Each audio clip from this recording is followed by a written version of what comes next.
Hello, welcome back to From Soft Serve. A quick video today, another quick one, I think, with some small updates. Pretty cool shit, though, I think.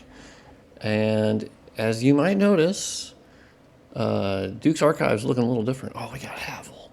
Is that face of the mother or father or daddy mask or whatever? But anyway, yeah, look, there are mountains behind Duke's Archives now. Because I always found it really weird that Duke's Archives, basically past this wall here, was nothing. It was just straight up nothing. It's just really weird. And the funny thing is, they actually had some trees that were like clipping past the wall, and there's like 6 trees that are hanging out outside the wall by default. And I always found that kind of weird. I'm like, did they imagine at some point actually putting trees? So I put trees. I stole them, and luckily they look pretty identical. They're pretty close, and I put them alongside the wall, so it looks as though there's, a bit of mountains and a little bit of forest on the other side, which I think makes quite a bit of sense. And obviously, I stole these mountains from the Anne Orlando area, so that way it matches up. And so that way you kind of have a nice distant view that just adds a lot of depth to the scene, I think. Whereas before it was just, oh, that's all blank. And you're like, well, that seems odd. Like, there are mountains around Anne Orlando, and Duke's Archives is, part of that. Like I feel like it's kind of nestled in here now. So I think that's cool. I added those pretty quickly. I was like, oh shit, that's a good idea. It's a good model for what I want to do in some other areas. If there's any other areas that have like really blank, kind of looking, just a void where you're like, that's odd. Another quick thing. That's a point light. I put a point light inside that little lantern box thingy, because Duke's Archives is kind of weird, where they didn't use any point lights or SFX or anything on these like lanterns. Dude, these enemies are the fucking worst. They're just absolutely the worst. But yeah, they didn't use anything on these. They basically baked in the illumination to the light map, so they just painted on like the texture. And so obviously, once I stripped that out, it didn't look as good. So it's kind of my own fault, but I also, I kind of want freedom from that light map, because that light map is very much just what it is. And, you fuck with that light map, and you remove it, and I added that point light manually. And so now it actually illuminates and flickers just a little bit. So really cool. It's going to be laborious as shit to add that to the rest of the level, but I think it'd be really cool. I'm also working on the interior of Duke's Archives. This area is just weird, man. It's just weird. I've been trying to copy over settings from other levels that I really like the balance of the lighting and how the armor looks, and I've copied over literally everything just to test separately, and it just won't do it. It will look different, and I'm like, okay, well, I don't really understand why that is. I've copied over literally everything, unless it's hard coding some lighting differences, which is, quite likely the case. Beyond that, I have been testing out adding fog to some other areas, because this fog mesh is from New Londo. And if you remember, I stole it and put it in the Valley of the Drakes area. Unfortunately, the fog has an issue where it literally is a mesh with like semi-transparent, and then it's got like this sort of like animation on it. And so it's very simple. It's not volumetric fog. It's not anything. It's not an SFX. It's not a particle effect. It's not anything. It's literally just like a mesh that you're placing, which does give me a lot of freedom because it's easy to place it. Unfortunately, you kind of clip through it and it doesn't look so hot. And New Londo kind of had that, so it's kind of the trade-off of like, okay, I know it's not going to look perfect. I'm pretty okay with that. I wish there was some way of specifically fixing that. I try to place it as best I can, so it's not like floating. I think that fog is brighter for some reason. I think I was changing some fog settings for fun. So I'll keep messing with that. That's a little too bright. I fucked up somewhere over here. And, you know, I've been hearing some comments saying the fog should just be centered closer to the crystal area, which, yeah, I think that makes sense. So I'm pretty cool with that. I can basically move it more so to where the crystals are, which is pretty cash money. I don't mind that at all. Ooh, dropped an item, thank you. Ooh, crystal straight sword, nice. But yeah, Duke's Archives is a bit of a chore here. It's not my favorite area, but it's obviously an important area, so I've been trying to spend some time, make some improvements. And you'll notice another goofy thing with how they built Duke's Archives is that you'll see this little block that's like protruding. That's actually like the exterior. And when it's set to render from the outside, that's what you get are these dumbass protrusions. So if you then put them back to the default render draw groups, it does fix that, but then you also get issues with like light leakage, right? Because basically these interior meshes are not built with, they had their ass hanging out, as has been commonly the case. So it's kind of a nonstop battle. So I'll go back through those and reset them to not render, but also you'll see that clipping through. The way they built Duke's, okay, bud, that was rude. The way they built Duke's Archives is just busted. Like, it's just busted. I don't know why they built it in this way. Like, I get not having this to render on the outside when you're inside, because yeah, that saves render time. I get it. But having this clipping through, dude, that was just not, you didn't need to do that. I understand that wasn't intentional. I'm sure that was just a mistake, but like, come on. You know, because there's no way here to be like, oh, I'm not going to render the interior. I have it set to the default draw groups in the base game. So like, this shouldn't be here if that was intended. So unfortunately, yeah, they have issues like this where you're like, God damn it. And I guess they just weren't noticed, and that's fine. And development is messy, so there's no part that I'm like, oh, lazy From Software. No, I mean, you know, development stuff. For me, I'm like, oh my God. Please, these are the things that are not fun to fix, unfortunately. But, you know, such is life.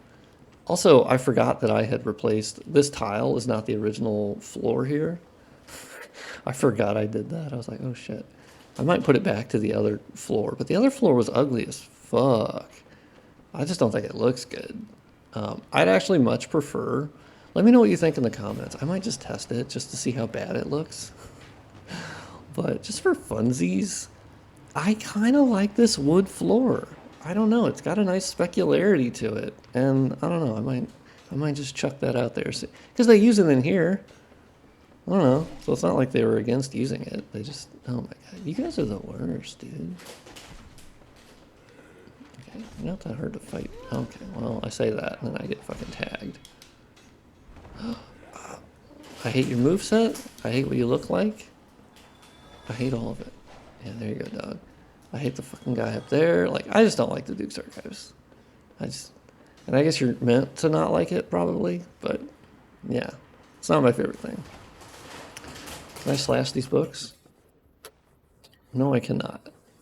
Also, my cat is currently humping a chip bag. It's great. It's making a lot of noise, but I don't think you guys will be able to hear it, but he is having a ball over there. Buddy, it's a chip bag. It's not a big deal. It's not anything you haven't seen before. Yeah, so point lights, fog outside, messing with the interior. It's good shit. I found this morning that there's actually a ton of, let me go up to the second floor, because I realized I had not stripped out all of the baked lighting. So it's actually a good opportunity to see how they were doing the baked lighting beforehand. Like, these shadows are all just baked. And it's really strange because it's like, okay, I mean, what lighting exactly are you basing these strong of shadows? Like, I'm like, well, first of all, there's no windows. So presumably you're doing just lighting from somewhere. I don't know. Which, I mean, you know, it's fine. Like, I don't need it to be 100% realistic. I'm just, for my modding, I have to kind of like keep that in mind of like, okay, is that something that needs to be maintained?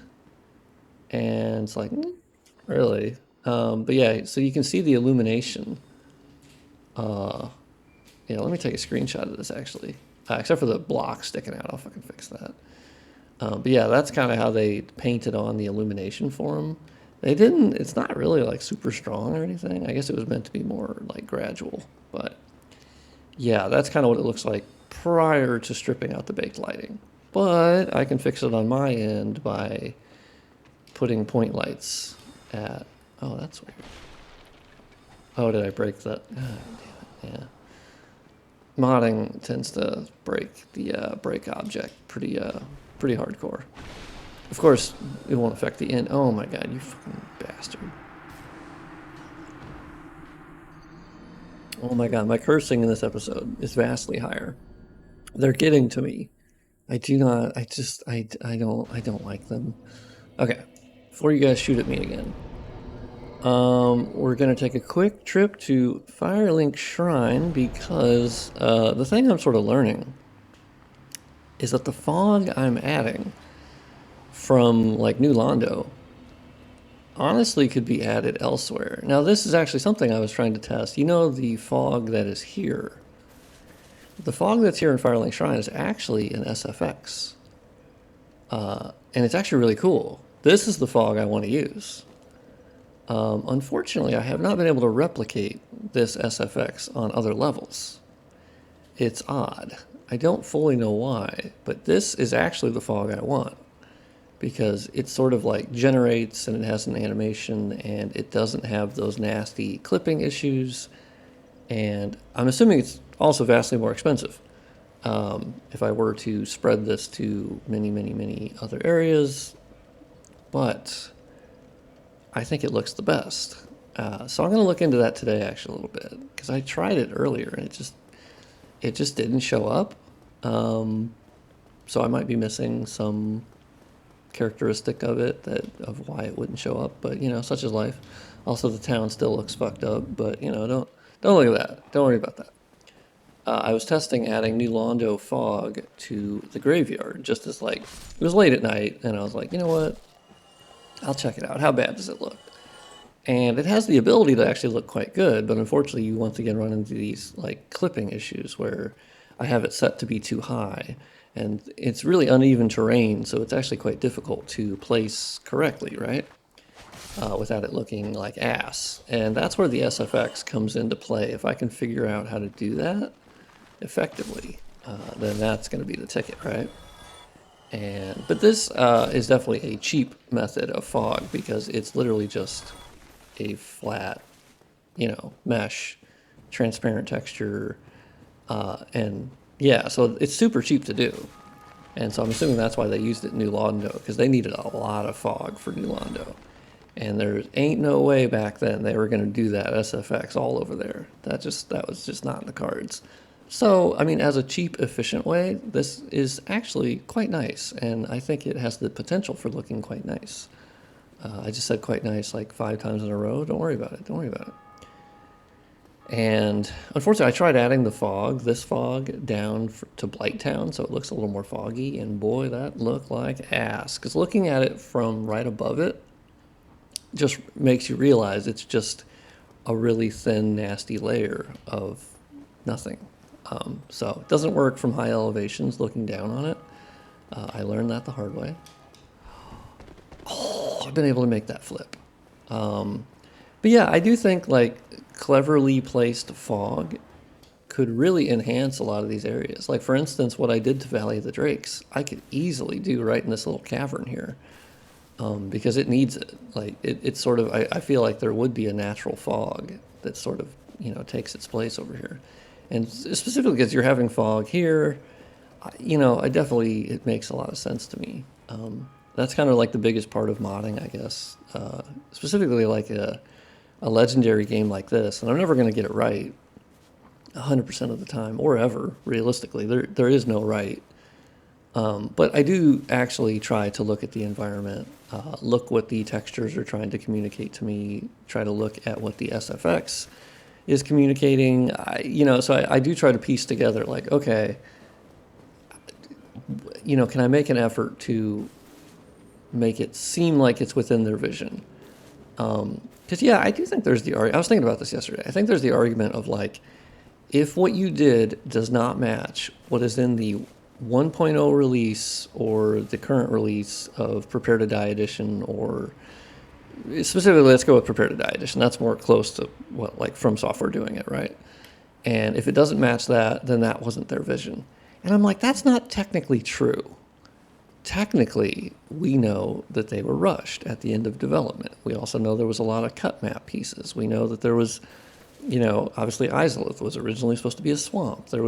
So saying that the release version is the only canonical biblical thing you can follow doesn't actually make a lot of sense, because we obviously know that there's artwork, there's content, we have interviews, we know that like it's a moving target, and so like what we got is majestic and amazing.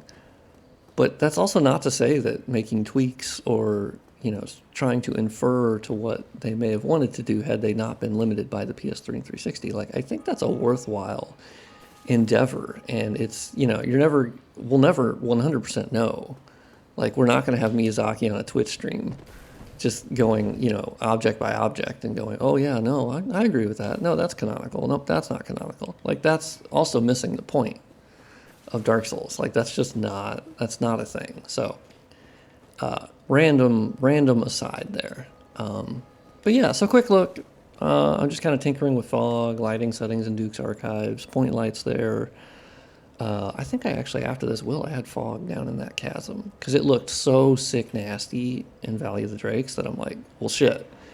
If it happens in that chasm, why would it not happen in the chasm right next to it? So I'm going to do that. And but yeah, if you enjoyed this video, a like on the video helps a lot. Sharing it. Subscribe to the channel if you have not already, because I made a community post yesterday saying that we're getting close to 5,000 subscribers, which is batshit insane. I don't get it. I don't understand it. I feel like I was at like 1,200 not that long ago. So that's weird. Hello, everybody. And but once I hit 5,000, I'm going to do a live stream basically the next day, unless I wake up and we hit 5,000. Like, if I wake up and it's like 5,001, well, then instead of a normal video, I'll just stream at like 10 a.m. Central Time. That's kind of my idea. But if it ends up being like late in the day, because I know I have a lot of people from around the world, so it's not just like North America, right? Which I love, that it's a worldwide community that we're growing here. I love that. And so yeah, like 10 a.m. Central Time, I think is a good time where I could stream long enough that enough people could filter in different time zones. And yeah, and I've streamed before. I've had some questions on the community post of like, oh, well, you seem like a cool guy, I think that might be able to work. And I forgot to mention that, like, yeah, I've streamed before. I've streamed on Twitch, so I'm pretty comfortable with it. We just kind of hang out. I'll answer questions, play through DS1 with my mod, bug fix, mod on the fly. I go, shit, that's a good idea. Let's go work on that. And then you guys can just kind of hang out with me if you want. If you want. And if you don't, that's cool too. I'll just be streaming, And then the VOD automatically is on YouTube, so people can watch it later. It's not like you're going to miss out. And yeah, I'll go live. I'll post it on Twitter. I'll post it in my Discord. I'll post it as a community note. And because I know YouTube live notifications are kind of not great. And yeah, so kind of cool. We're getting close. I think we're at like 40, what was it, like 4,800? It's nuts. So it's going to be pretty soon. It's going to be pretty soon we cross 5,000. And I think it'll be a pretty sick live stream. I mean, I'm excited to just kind of like talk to you guys in real time, right? I did a stream recently on Twitch where some of you guys joined there and I was able to talk to you. But I think if I do it on YouTube, there's going to be more people at once. So I'll try to keep up with the chat. I'm not particularly good at it, of playing the game and talking, but we'll see how it goes. I think it'll be fun. I've never been good at the game anyway. like particularly great. I'm just yeah. And I've already beat the game, so it's not really. I'm just looking for bugs, and you guys can help me spot bugs too, and go, hey, that shit doesn't look right. I go, oh, damn, it doesn't. But yeah, loving how the mod is popping up. Oh, I forgot to mention. Yeah, I got people on Twitter will know this, but yeah, PC Gamer wrote a fucking article about the mod, which was crazy. I was like, what? Oh my god, it was a great article too. They had a really great overview of it. And then just recently they showed that someone tweeted at me that I made it to Juegos 3D or something. So the Spanish gaming press picked it up, and that's like one of the biggest Spanish gaming publications. And I'm like, oh shit. So it's pretty crazy. It's surreal. I don't understand it. I'm also getting retweeted by my heroes on Twitter of people that I followed forever. And I'm like, this is normal. This is totally normal. I'm totally fine that big lore YouTubers that I followed for years, not a big deal. Don't get a big head. It's not a big thing. Don't worry about it. No big deal. So it's been pretty cool. All jokes aside, it's been really cool, really fun, and I'm excited to work on it more. And hopefully you haven't minded me running around aimlessly while I talk. Because I feel like if the screen is just static, that looks stupid. So I'll just walk around. But thank you for watching. And I'll see you on the next one. It's probably going to be tomorrow. As, you know, I'm a fiend for this. I basically just, this is what I do most of the time. I find little pockets of time here and there. And it's just so much fun for me. So I think that's why people are like, hey, don't get burnt out. I'm like, dog, I'm just enjoying my time here. It's fun, you know. I lucked out that this is a lot of fun. And I don't have to like, I mean, it's frustrating at sometimes, but, you know, still a lot of fun. And sharing it with you guys, I think, has made it all the more fun. It really amplified it for me. But anyway, thank you for watching. I'll see you on the next one, and praise the sun.